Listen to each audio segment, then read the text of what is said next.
বিসমিল্লাহির রহমানির রহিম। আসসালামু আলাইকুম। আশা করি আপনারা সবাই ভালো আছেন। আজকে আমি আপনাদের দেখাবো সম্পূর্ণ নতুন স্বাদের মাছ দিয়ে ঢেঁড়স ভাজি করে। আশা করি এই রেসিপিটি আপনাদের খুবই ভালো লাগবে। আর এই ঢেঁড়স ভাজিটা করার জন্য আমি এখানে 2 পিস রুই মাছ নিয়েছি। এই কাঁটাওয়ালা মাছগুলো সাধারণত দেখা যায় ফ্রিজে থেকেই যায়। এই মাছ দিয়েই আজকে আমি আপনাদের ঢেঁড়স ভাজি করে দেখাবো। এর ভিতরে আমি খুবই সামান্য হাফ চামচেরও কম একটু দিলাম লবণ, আর দিলাম একটু হলুদের গুঁড়া দিয়ে এখন এই মাছের 2 পিস আমি সিদ্ধ করে নিব। একটু নেড়ে নিয়ে এখন আমি এই মাছের 2 পিস সিদ্ধ করতে দিয়ে দিলাম। আর এখানে আমি হাফ কেজি ঢেঁড়স নিয়েছি। ঢেঁড়সগুলো আমি ভালো করে পানি দিয়ে ধুয়ে নিয়েছি। এখন সামনের আর পিছনের এই অংশটুকু কেটে আমি এই যে ঢেঁড়সগুলো কেটে নিয়েছি। খুব বেশি মোটাও করিনি, আবার খুব বেশি পাতলাও করিনি, এভাবে মিডিয়ামভাবে আমি ঢেঁড়সটা কেটে নিয়েছি। আর এদিকে মাছটাও আমার সিদ্ধ হয়ে গিয়েছে। এখন আমি ঠান্ডা হওয়ার পরে আমি ভালো করে মাছটা কাটা বেছে নিব। এখানে আমার এই যে কাটা বাছাও হয়ে গিয়েছে। এখন আমি প্যানে পরিমাণ মতো তেল দিয়ে দিব। এখানে আমি হাফ কাপের একটু কম পরিমাণ তেল দিয়ে দিলাম। ঢেঁড়স ভাজিতে একটু তেলের পরিমাণটা বেশি দিলে ভাজিটা বেশ ঝরঝরে হয়। এখন আমি এর ভিতরে 2টা শুকনো মরিচ দিয়ে দিলাম। শুকনো মরিচটা একটু আমি ভেজে নিব। ভেজে নিয়ে আমি এর ভিতরে হাফ কাপ পরিমাণ পেঁয়াজ কুচি দিয়ে দিব। এই ঢেঁড়স ভাজিতে একটু পেঁয়াজের পরিমাণটা বেশি দিলে ভাজিটা খেতে বেশ মজা হয়। আমি এই যে পেঁয়াজটা দিয়ে পেঁয়াজের কাঁচা ভাবটা দূর হয়ে যাওয়া পর্যন্ত আমি এই পেঁয়াজটা একটু ভেজে নিব। এখন পেঁয়াজটা একটু আমি নেড়ে নিয়ে এর ভিতরে সামান্য একটু জিরা ফোড়ন দিয়ে দিব। এতে জিরার সুন্দর একটা ভাজা ফ্লেভার আসবে, ভাজিতে খেতে খুবই ভালো লাগবে। আর যেহেতু আমি মাছ দিয়ে ভাজিটা করব, এই জন্য জিরার ফ্লেভারটা এই ভাজিতে বেশ ভালো লাগবে।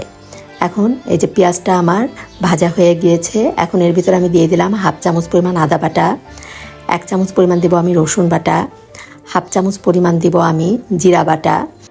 আমরা কিন্তু ঢেঁড়স ভাজিতে কোনো মশলা ব্যবহার করি না। এখানে আমি মাছ দিয়ে ভাজিটা করছি দেখে এখানে বাটা মশলা ব্যবহার করলাম।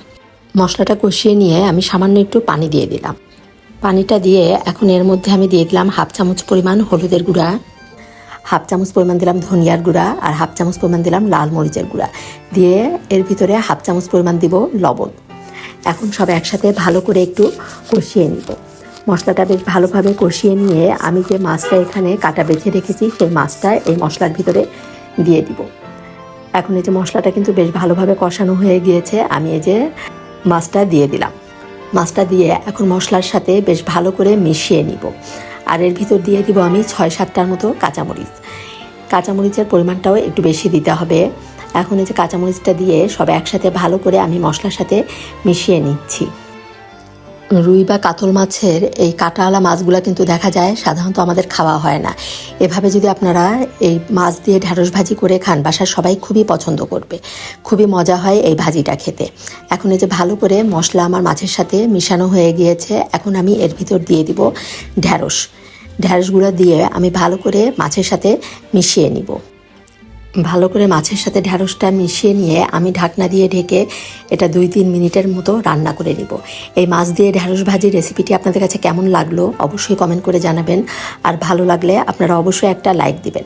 আর যারা এখনও সাবস্ক্রাইব করেননি, আমার রান্না ভালো লাগলে আমার পাশে থেকে আমাকে এগিয়ে যেতে সহযোগিতা করবেন।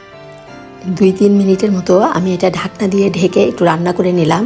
এতে করে ঢেঁড়সটা একটু সিদ্ধ হয়ে যাবে। আর যে ঢেঁড়স থেকে কিন্তু একটু পিছলা ভাব বের হয়েছে, এই পিছলা ভাবটা চলে যাওয়া পর্যন্ত আমি এই ভাজিটা একদম ভাজা ভাজা করে নিব। এভাবে নেড়ে চেড়ে মিডিয়াম হিটে এই ঢেঁড়স ভাজিটা করে নিতে হবে। আমরা কিন্তু অনেকভাবেই ঢেঁড়স ভাজি খেয়েছি। এভাবে আপনারা একবার ঢেঁড়স ভাজি খেয়ে দেখবেন, খুবই ভালো লাগবে এই ভাজিটা খেতে। এই যে একদম ঝরঝরা হয়ে যাওয়া পর্যন্ত আমি এভাবে ভাজিটা করে নিচ্ছি।